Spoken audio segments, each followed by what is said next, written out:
This video is powered by the pros at Pascal Air Plumbing and Electric. Arkansas owned, Arkansas operated. GoPascal.com. Aaron Torres joining us here from the Aaron Torres Sports Podcast and Fox Sports Radio. Aaron, we are at Eat My Catfish in Fayetteville. They brought out boudin balls. Have you ever eaten a boudin ball before? You know what that is? I have not. I don't know what it is. I was at the Final Four in New Orleans where you guys were supposed to join me last year, but neither here nor there. I did have some fried alligator while I was there. Is that kind of the same? Is that kind of the same thing? No, it's not the same thing. I would say it's in the same family. It's exotic. Food, yeah. It's exotic food, so it's in the same. What is boudin? I've heard of it. Boudin balls with a B is essentially a fried ball, crispy on the outside, tender on the inside. Ooh. Various meats, rice, and savory flavors on the inside. The meat can be, whatever kind of dead animal you want to put in there. And whatever. I was going to say, yeah. Too. Yeah. Okay, well, you got. It's good. I think. How do you guys even do a radio show while you're eating like that? Well, while I'm listening to you talk, I'm staring at the food, so it's like my focus is definitely split. Yeah, I'm going to make my answers extra short just to throw you guys off today. Well, awesome. Thank you for that. All right, Alabama, Arkansas. You go on stations in Alabama. You're friends with Ryan Fowler. You're on stations in Arkansas. I am. This is the best game. I think this is the best game of the week. I think Ole Miss Kentucky is good, but I think this one CBS picked it for a reason. And in the previous segment, I was trying to kick around like I know Bama might have a couple of starters that are day to day, but they haven't been tested yet. This is an Alabama team that has been tested by Texas. That's it. The other 3 games, nothing. They haven't faced a team that is as physical as Arkansas is. Nope. Now, Alabama is a physical team, too. The Hogs have played physical teams from the start, week in, week out, these first 4 games. So I'm not sure, is the fact that Arkansas has played physical teams and needs to play that way against Alabama, does that help them? Or does it help Alabama that they've played the Sisters of the Poor for the most part this year? I don't know which way to lean. Which way do you lean? I lean that basically you said in a different way what I said on my show today, which is that we know a lot about Arkansas. It's funny, right? There's certain teams by week 5 that we know a lot about. I think we know good or bad about Texas A&M. I think we know about Arkansas. I don't think we know anything about Ole Miss. I don't think we know anything about Kentucky, and I don't think we know very much about Alabama. And so I'm with you, Phil. And it was interesting reading some of the stuff out of Tuscaloosa this week. I think Nick Saban doesn't know about Alabama. And I don't think Alabama's players know about Alabama. And it was interesting because about 2 weeks ago, and I keep going back to this quote, Nick Saban said, I need hateful competitors on my team. And what that basically means is, he said during during the best years at Alabama, his teams haven't just wanted to beat you. They wanted to go into the stadium and send 100,000 people or 80,000 people home before the end of the fourth quarter. And he doesn't know if he has those guys or not. And so his players during media availability this week, they said all the right things, that we're starting to play with that edge, blah, blah, blah, blah, blah. But we're going to find out. I mean, is it all talk or is it reality? And as you said, Phil, I think Arkansas is the team that you find out against, because if you don't bring your hard hat, if you don't come ready to play, Arkansas is frankly, as weird as it sounds, we're talking Arkansas versus Alabama here. Arkansas will make you look bad if you don't come ready to play and ready for that physicality. So I'm more with you, Phil, in the perspective that I don't think we know. I don't think there's a definitive yes, Alabama is going to come in and look like Alabama, and I don't think it's a definitive yes, we're going to get an upset on Saturday in Fayetteville. I think we're going to learn about Alabama in either a really good way for Alabama fans or a really good way for Arkansas fans on Saturday. I guess it's too difficult for players to get in that hateful mindset when they're in front of an adoring crowd, of 100,000 at Bryant-Denny, or however many people are sticking around to watch them play against Louisiana Monroe or against Utah State. But, there's this thing of Alabama not being a dominant team on the road. And there's some teams that are and some teams that aren't necessarily, but they win on the road for the most part. This is going to be a jazzed-up crowd. CBS on a Saturday at Arkansas. It's been a while since CBS did a broadcast in Fayetteville. The place is probably going to be sold out. It's going to be all red. They're going to be all rented out and everything. So, I mean, it's like what kind of an advantage do you give Arkansas for the fact that they're playing at home, and do you buy into the idea that Alabama isn't a great road team, but is good enough to at least win those games? Well, it goes back to the first question. I mean, you really sit back and think, Phil. I mean, it's crazy to think about this Alabama team that has been so dominant since the start of last year. Here are their road results. 2-point win against Florida on the road, obviously. Loss at Texas A&M.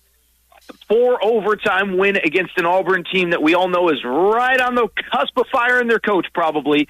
And then, of course, Texas this year. So you're talking about really in SEC play, and not even in SEC play, 5 road games, like one vintage Alabama performance. And so that's why I go back to the quotes, not only from Saban, but from his players, is, I think Saban's got a pretty good grasp of what's in that locker room. But I think the players, it's one thing to sit there and say, yeah, we heard coaches more warning, we heard coach's message, blah, blah, blah, blah, blah. It's another thing to actually prove it on the field. And so if you're asking me which way I lean, Phil, I lean the Hogs being able to keep it close, keep it competitive, and play deep into the fourth quarter, potentially with a chance to win. One, because that's what we've seen from Alabama over the last couple of years when they go on the road. But two, it's because, again, we know who Arkansas is. We know that they do have some limitations and some areas of weakness, but it's not as though they are not battle-tested through 5 games this year or through 4 games this year into Game 5. I think, to go back to your original statement, Phil, I just don't think we know much about Alabama.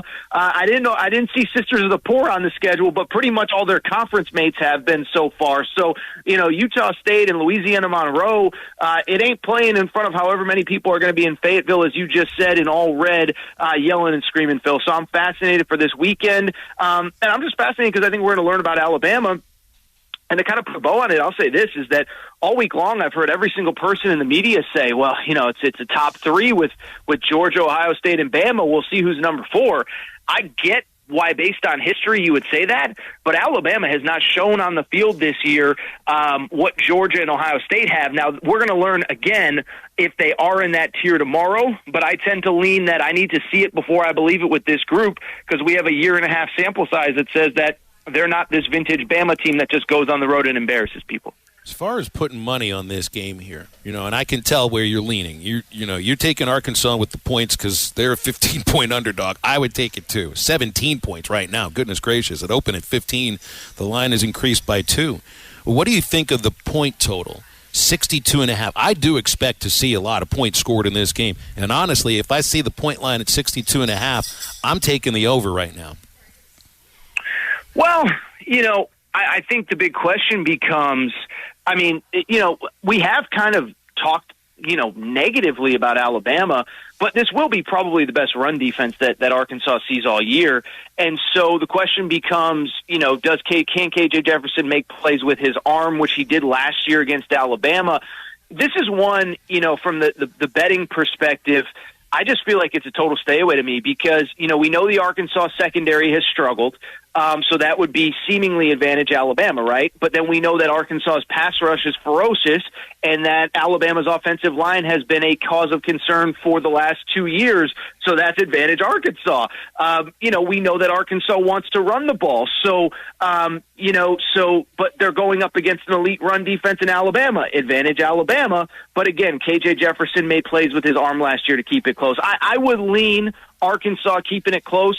But if I was sitting in that sports book on Saturday, I'd probably just grab a cold one and enjoy it because I just think there's too many unknowns with Alabama, and it's crazy that it's week 5, but I keep going back to what we've discussed over the last 4 or 5 minutes, guys, is they haven't played anybody to let us know who they really are so far at this point in the season.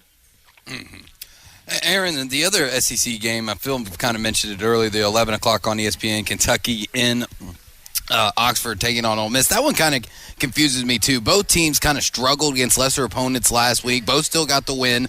But all I've been hearing about and seeing is how great of a quarterback Will Levis is. Seeing all the hype around him. I saw multiple people tell me or see on tweet out this week that he's going to be the number 1 quarterback taken in the draft in 2023. But yet Ole Miss is sitting here as a full touchdown favorite. It's a little confusing. two more teams, guys. I'm with both of you. Confused is the right word. We just don't know about them. I mean, Kentucky gets that big win against against Florida, but obviously that game looks a lot different now after what we've seen from Florida the last 2 weeks. A couple things stand out. One, I'm with you, Matt. Matt. My mind is all over the place today, boys. I apologize, Drew. My mind is all over the place. The Will Levis stuff, I don't get it. I don't claim to be a talent evaluator. I get it. He's tough. He's strong. But, I mean, come on now. Number one overall pick, I'm totally with you guys. But then I think it goes back to what we said is who have those teams played? Ole Miss 3, 2 group of 5, 1 FCS team, and then the Power 5. Georgia Tech's got a Power 5 in name only right now, and Ole Miss ran them out of the building. What I think is interesting about Ole Miss, and people don't really talk about this, is that I think we think of the Lane Kiffin, fast-paced, million plays.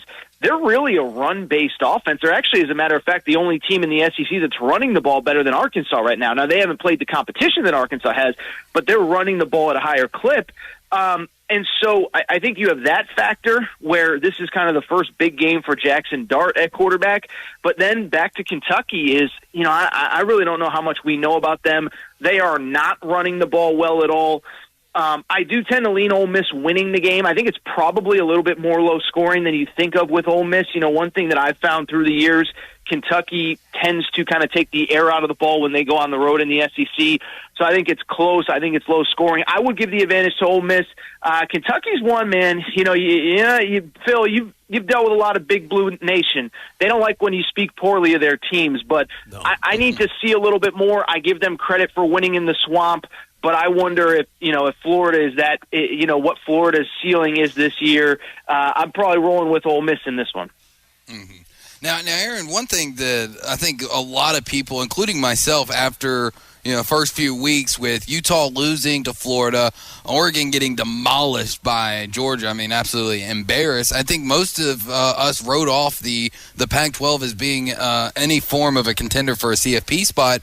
But you look up, you got USC at 6, you got an undefeated Washington, you got Utah and Oregon both sitting there in the top 15 with 3-1 records. Are any of those 4 teams good enough to end the Pac-12 CFP drought? Yeah, well, I think USC, obviously, look, everybody knows the narratives, Caleb Williams, Lincoln Riley, Jordan Addison, on and on. I thought last week was an important, moment for them. Because they won the way that people said they couldn't win. People said if they don't score 50 points, they can't win games. Well, they won 17-14, and their defense really carried them. Now, I would say, their defense hasn't been great this year, and the turnover margin is through. Like, they're number 1 in the country in turnover margin. I think it's like 14 turnovers forced and 0, turnovers on their end. That's obviously not sustainable over a 12-game season, but listen, guys, I'm not saying it will happen. I think it can happen, though, for USC. And then I'd take it a step further.